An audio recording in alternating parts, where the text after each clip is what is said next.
Bonjour à tous, vous êtes avec Andromeda et je suis ravie de vous retrouver pour regarder ensemble avec vous le thème astral de la prochaine pleine lune. Il se passe le 20 octobre dans l'après-midi lors de Paris et c'est une pleine lune qui a lieu dans le signe de Bélier. Déjà, ce qu'on pourrait dire à propos de cette période qui va correspondre à cette pleine lune, notamment les 3 jours avant et les 3 jours après cette pleine lune, c'est qu'il s'agira d'une période d'une très grande intensité. On peut parler d'une intensité physique pour certains, une intensité mentale pour d'autres, une intensité psychique donc et parfois une intensité émotionnelle. Parfois, tous les aspects vont se mélanger dans notre vie. Alors en effet, c'est une pleine lune qui est assez radicale dans le sens où elle est très cardinale.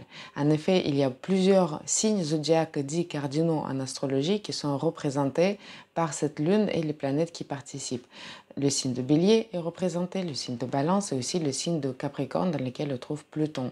Quand on est dans des énergies assez cardinales comme ça, on parle d'un certain sentiment peut-être de pression. On peut être pressé.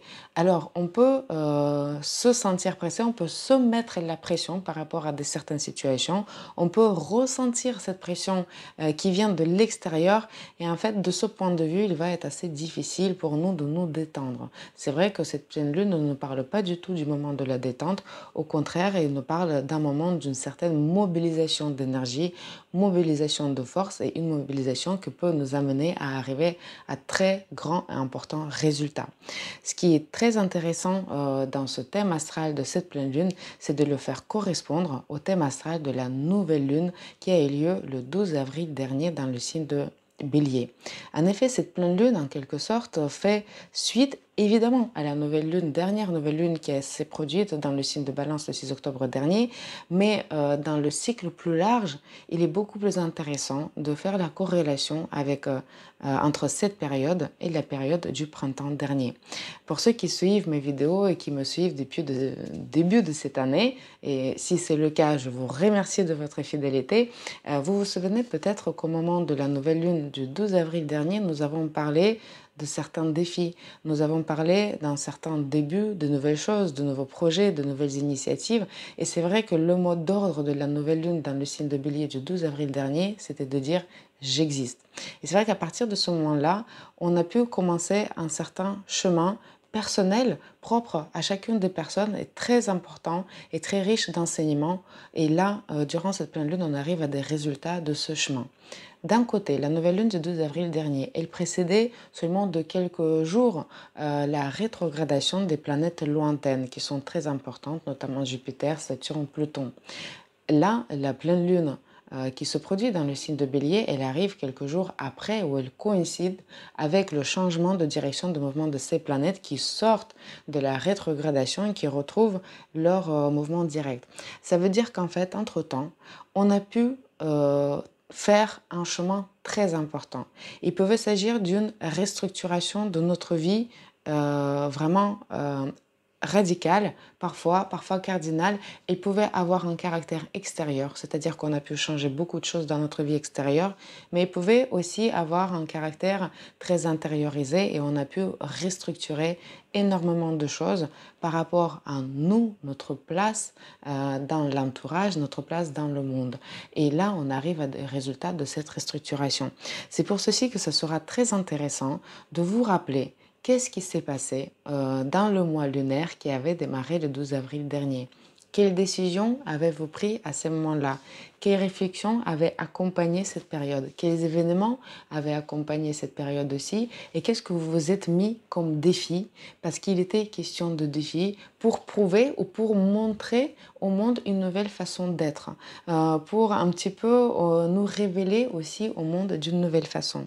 Il était question à l'occasion de la dernière nouvelle lune dans le signe de Balance de retrouver notre certain rapport, un bon rapport à l'indépendance. Et c'est vrai que si certaines personnes ont commencé le chemin vers plus d'indépendance au printemps dernier, là on arrive à des résultats et on peut justement peut-être nous libérer des choses qui nous pesaient, nous libérer des relations qui nous pesaient. On peut enfin retrouver l'indépendance qui nous fait vivre.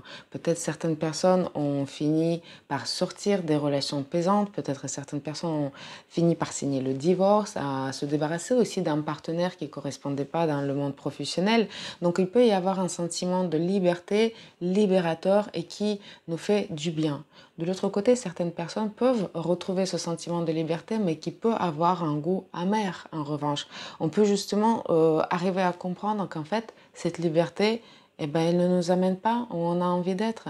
Elle ne nous donne pas plus de bonheur, elle ne nous offre pas plus de satisfaction et peut-être justement, on s'est battu tant pour cette liberté, mais en fait, ce que l'on souhaite, c'est une vie de couple, c'est peut-être retrouver une âme sœur, c'est peut-être avoir quelqu'un à nos côtés qui nous soutient. Parce que c'est vraiment tout le rapport entre moi et les autres, entre je et le nous, qui se joue à l'occasion de cette pleine lune. Et tout enseignement est riche à prendre, tout enseignement est intéressant, l'essentiel c'est de pouvoir réfléchir par rapport à des résultats auxquels on arrive. Donc là c'est pour ce qui concernait les questions de la relation, mais ce sera très intéressant aussi de noter ce qui se passe dans notre vie professionnelle, parce que c'est vrai qu'au moment de la nouvelle lune dans le signe de Bélier le 12 avril dernier, on pouvait se lancer des défis professionnels, on pouvait se lancer des défis sociaux aussi, des défis pour arriver à une meilleure reconnaissance dans la société, à une meilleure place dans la société. Et là, cette pleine lune peut nous amener des résultats également un peu à double effet ou à double résultat. Peut-être on arrive à l'occasion de cette pleine lune à un constat qu'en fait on a réussi à faire beaucoup plus qu'on n'a jamais cru pouvoir réussir, que peut-être en fait on s'est découvert un potentiel d'être autonome, un potentiel de décider seul pour sa vie, d'arriver à des résultats seul et on peut en être fier. Donc si c'est votre cas et que vous avez réussi quelque chose d'assez important, important pour vous, à votre échelle, il est très important de prendre votre temps, de noter cette réussite et de vous féliciter pour ces réussites. C'est vrai que la pleine lune dans le signe de Bélier peut nous pousser à avoir et rechercher ce sentiment de fierté, de fierté pour ce que l'on a pu faire personnellement, individuellement, avec notre énergie propre. De l'autre côté, pour certaines personnes, il s'agira plutôt d'un constat d'un certain échec. Mais le sentiment d'échec est tout à fait relatif. Peut-être justement on n'a pas réussi à faire ce qu'on voulait faire. Peut-être on est parti au mois de printemps sûr de nous, sûr de nos capacités, sûr de notre créativité, de notre possibilité d'y arriver seul. Et bien là, on peut arriver à un constat qu'en fait, on n'a pas réussi. On n'a pas réussi à faire tout ce que l'on voulait faire, ou pas de la même façon que l'on voulait faire. Peut-être on a surestimé nos capacités, peut-être on était trop sûr de soi, et peut-être justement là, on arrive à un constat qu'on avance mieux ensemble, qu'en fait, on arrive à un constat qu'on a besoin d'autres personnes, qu'on a besoin de soutien, qu'on a besoin d'autres compétences qu'on n'a pas seul et qu'on arrive à un constat qu'en fait, oui, on a besoin de travailler ensemble avec d'autres personnes.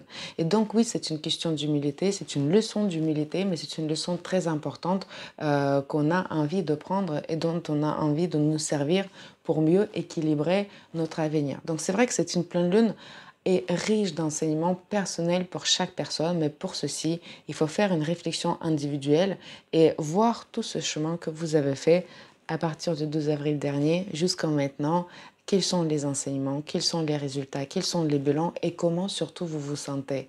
Est-ce que vous vous sentez bien là où vous êtes? Est-ce que vous vous sentez bien en équilibre avec les autres? Est-ce qu'il y a encore des déséquilibres à corriger? Et si c'est le cas, nous avons encore le temps jusqu'à la prochaine nouvelle lune dans le signe de Bélier de corriger justement ces différents équilibres. Mais grosso modo, on arrive à vraiment un maximum de réalisation de ce que l'on s'était lancé comme défi au moment de la nouvelle lune dans le signe de Bélier. Dans cette période de la pleine lune dans le signe de Bélier, attention à des émotions beaucoup trop fortes qui peuvent être parfois destructives. Parce que si on ressent une certaine frustration, si on a l'impression, si on n'a pas pris justement, on ne s'est pas servi de l'occasion d'agir, si on ne s'est pas servi de l'occasion d'être indépendant, autonome, on peut arriver à énormément de frustration et on a envie de mettre ça sur le dos de quelqu'un. On peut refuser d'assumer justement cette responsabilité pour notre échec. Et il vaut mieux assumer cette responsabilité parce que quand on comprend les sources de notre échec, on a plus de possibilités d'arriver à plus de succès par la suite. Si on remet la responsabilité de notre échec sur le dos de quelqu'un, on n'avance pas et on se retrouve dans un déséquilibre encore plus grand par rapport à notre entourage. Donc évitons les disputes. Évitons les discussions très tendues qui ne font que, en fait, qui crée cet effet de pouvoir s'élever au détriment de l'autre personne. C'est parce qu'on abaisse l'autre personne qu'on se sent plus valorisé. Évitons ceci parce qu'en fait, ça ne nous pousse pas à évoluer, ça ne nous pousse pas à grandir. Mais bon, là, je pense que c'est pas du tout le cas des personnes qui regardent cette vidéo et je suis sûre qu'au contraire, vous allez tous être davantage portés par ces sentiments d'être chevalier protecteur, en fait, qui correspond au signe de Bélier et d'une personne courageuse qui sait prendre sa vie dans ses mains et qui sait assumer des leçons les plus difficiles de la vie pour mieux avancer.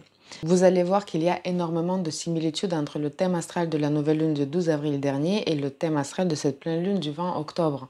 Vénus faisait conjonction à la nouvelle lune. Aujourd'hui, Vénus maîtrise 3 planètes qui se trouvent dans le signe de Balance. Vénus se trouvait en aspect à Jupiter. Aujourd'hui, Vénus se trouve dans le signe de Sagittaire, représenté, maîtrisé par Jupiter. Nous avons aussi Mars qui faisait un beau trigone à Jupiter, nous assurant une certaine foi, en fait, presque infaillible de pouvoir y arriver. Et aujourd'hui, Mars se trouve aussi en trigone à Jupiter, mais un trigone qui va fermer son cycle qu'il a formé avec Jupiter. Ça veut dire qu'on peut arriver à des résultats vraiment extrêmement positifs de nos différentes actions.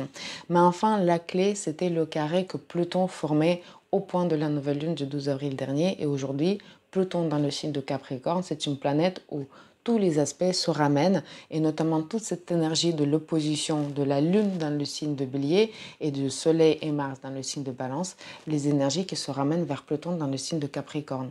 Le signe de Capricorne en astrologie représente différentes limites, représente des différentes frontières aussi, des murs en fait, alors que Pluton nous parle d'une capacité d'aller au-delà des limites, d'aller au-delà des frontières et en fait exploser des murs. On peut arriver durant cette pleine lune à exploser les murs de nos limites physiques, de nos limites mentales, de nos limites psychiques.